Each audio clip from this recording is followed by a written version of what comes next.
Getting the most vulnerable people the COVID-19 vaccine holds many challenges. But one doctor, who's also a scientist, made it his mission to do so.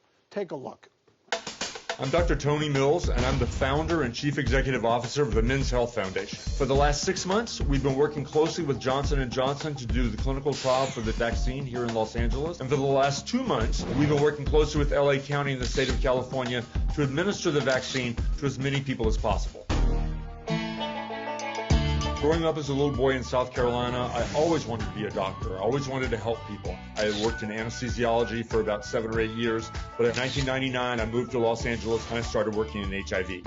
When I moved here, I started a small medical practice with 3 employees, and we've grown to a medical practice taking care of almost 10,000 people in the city of West Hollywood. And then suddenly COVID appears and everything stopped. And we realized everything in the world needed to focus right now on the global pandemic. So we did that. We pivoted. We started doing clinical research in the treatment of COVID-19.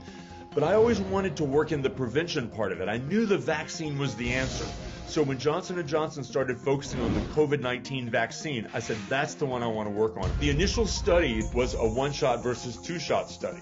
I knew if we had a 1-shot vaccine, that would be our one opportunity oftentimes to protect people. In LA County, health equity is a huge issue. In the neighborhoods where people had money and education, they were wearing masks, they were socially distancing, they were getting COVID testing, and they were also the ones to line up for the vaccine. In the poor neighborhoods in Los Angeles, they didn't come for the testing, and they're slow to line up for the vaccine. They have a lot of vaccine fear. So we have programs to reach out to disenfranchised populations, connect them all to health care, and lead them to the vaccine.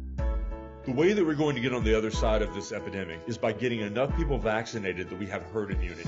And so men are an important part of that. And men have a tendency not to want to engage in healthcare, but we need them to engage in healthcare. We need them to get vaccinated. I am an incredibly optimistic person, but I have to say in all of 2020, I didn't see any light at the end of the tunnel. 2021 is a completely different year. I see the light now. The vaccine is the light. The Chief Executive Officer of the Men's Health Foundation, Dr. Tony Mills, joins us. Dr. Mills, it's a pleasure to have you on the show. Gentlemen, how are you both?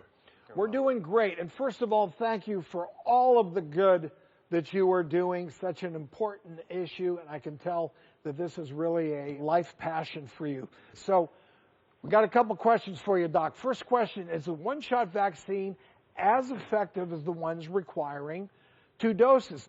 I think about all 3 vaccines as being equally effective. They're all 3 amazing vaccines.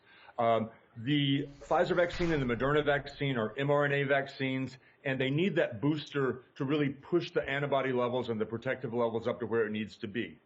Johnson & Johnson is a different technology. It's an adenovirus vaccine, and it has a little bit more immunogenicity. And so with 1 dose, we can get that level of protection that we need. I always say the right vaccine is the one that's in the syringe headed towards your arm. So the other concern, of course, is safety, right? So is the 1-shot vaccine as safe as the 2-shot combination? I think the 1-shot vaccine, the Johnson & Johnson vaccine, is incredibly safe. We saw that in the trials. Oftentimes, as an investigator, I can tell if somebody's getting the investigative product or placebo by the side effect profile, and I couldn't tell through the course of the trial. Everyone tolerated the injections incredibly well.